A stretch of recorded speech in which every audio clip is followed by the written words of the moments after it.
Michael Rupert isn't the only one with dark visions of the future. Others also anticipate the fall of America. Each believes the cause will be different, but the outcome hauntingly similar. They meet to share their insights to try to gain a broad perspective on the challenges we must confront, and to decide which threat is of most immediate concern.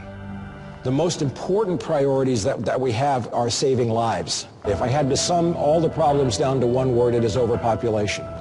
Because there are 5 billion people on the planet today who did not exist at the dawn of the oil age. And they exist only because of oil and natural gas. You know, it sounds like you're talking about the great die-off, like the Permian Triassic, you know, the mother of all mass. There's a mass extinction underway right now. Going through, they called it the great die-off. I'll interject a few thoughts on that. I am not predicting any die-off. The near-term hurdle is we have to deal with our excessive errors we've made in our financial system. We've lived beyond our means, and we've extended that living beyond our means by issuing more credit, and there's going to be a reckoning there. The financial system as we know it is completely untenable, and there are going to be big changes. Once the majority of those changes happen, history shows time and again that people inherently help each other out. The more people prepare, the less likely that an exogenous financial shock is going to be a disaster. Our economic system is actually a giant global Ponzi scheme. How that unravels is going to have big consequences for the average American.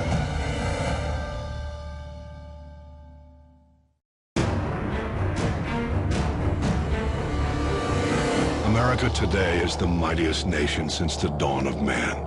Yet history tells us empires rise only to inevitably fall. The circumstances change, but the results do not. Now, there are those who believe America's destiny will be no different. One of these men is Nathan Higgins, born 1965 in Milwaukee, Wisconsin.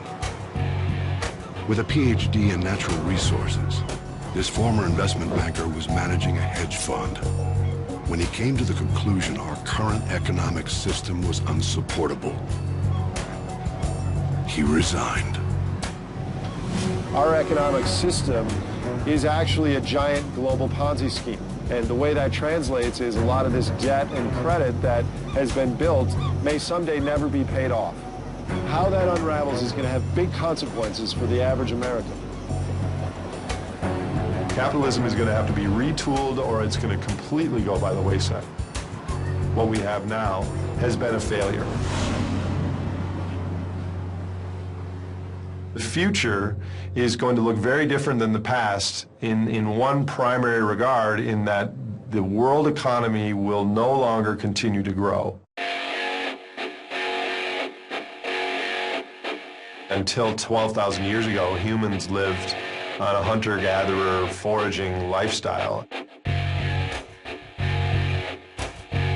And then we started to find and develop agricultural methods where we could grow things that we didn't need to eat that day. We could store them for many months or even a year. And then we started to live more sedentary lifestyles and develop technology, etc. And then in the 1700s, we basically hit the energy jackpot when we figured out how to use coal, and then subsequently in the 1800s, oil, and then in last century, natural gas. Now the question is, what's going to replace fossil fuels? Every American right now has 200 to 300 energy slaves standing behind them doing work that we take for granted. The energy in the taxi that got me here today, the lights in this building, our food system. The average food travels 1,500 miles to get to our plate, and that all uses energy. All these things are subsidized by a one-time endowment of fossil energy that is so powerful that for all human intents and purposes, it is indistinguishable from magic.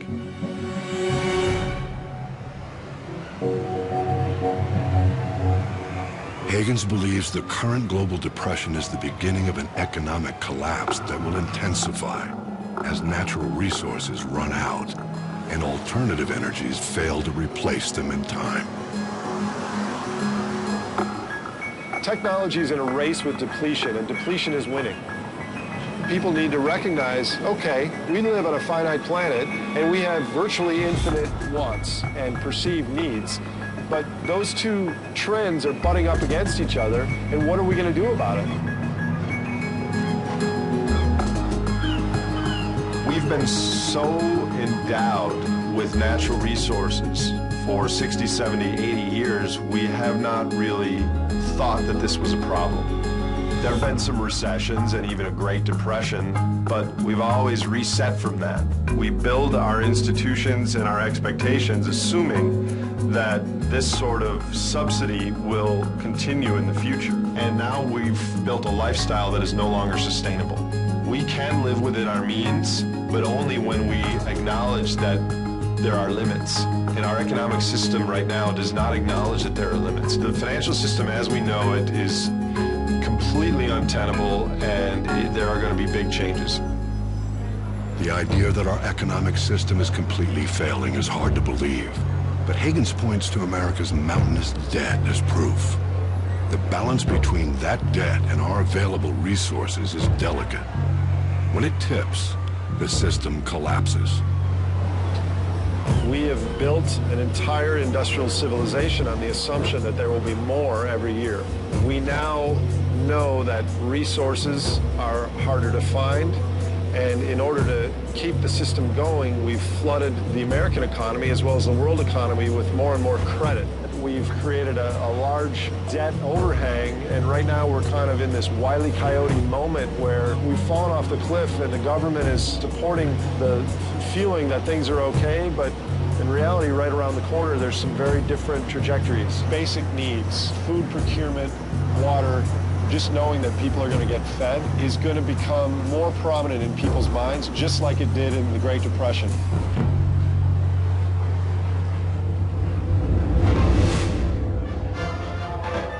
The 1920s were this kind of go-go period where a lot of people were invested in the stock market. On Black Tuesday, the stock market lost 12%, and it lost 40% 2 months later, and eventually the stock market from its highs in 1929 to its lows in the mid-30s lost 90% of its value.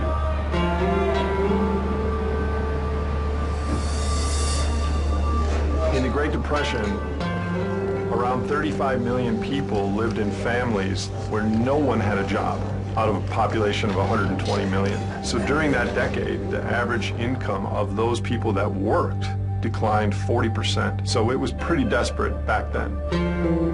The government is attempting the same things that it attempted in the 30s by borrowing money and stimulating the economy. But the problem is we can't continue to inject money from thin air into a system and continue to think that it's going to hold together. You cannot solve a credit crisis by adding more credit, period. The American economy rebounded from the Great Depression to become larger and more dynamic than ever before, reinforcing the theory of cyclical markets, in which booms are followed by busts, and then ultimately a bigger boom. Higgins cautions, this belief is more faith than fact. I believe the United States is insolvent, and that some of these debts that we've incurred from the past are going to come home, and we're going to have to face the reality. The moment of bankruptcy comes when people want the money, when they want the claims to be paid off. America, unfortunately, is asleep with a lot of these issues, and part of this is due to cognitive dissonance. Cognitive dissonance is when our brains don't want to acknowledge the gravity or seriousness of the situation. A good example is in Jared Diamond's book Collapse, where he talked about a dam was about to break, and people 3 miles downstream were really afraid, and people 2 miles downstream were like really freaked out. But people living within a mile of the dam, they weren't concerned at all. If things are too frightening and too threatening, our brains tune it out because it would affect our behavior and it would be too painful to accept. So peak oil and peak credit and the depletion of cheap fossil fuels and what that means for the end of growth, it's too overwhelming. financial reckoning that's coming could include many different scenarios. It could be no more U.S. currency and the U.S. currency is replaced by something else. It may happen that you have $100,000 in your bank and the next day you wake up and you have 10,000 Patriot dollars or something like that. It's happened many times. People remember Weimar Germany in the 1920s where there was the end of a system of claims, an end of a currency, and there was something that would replace it.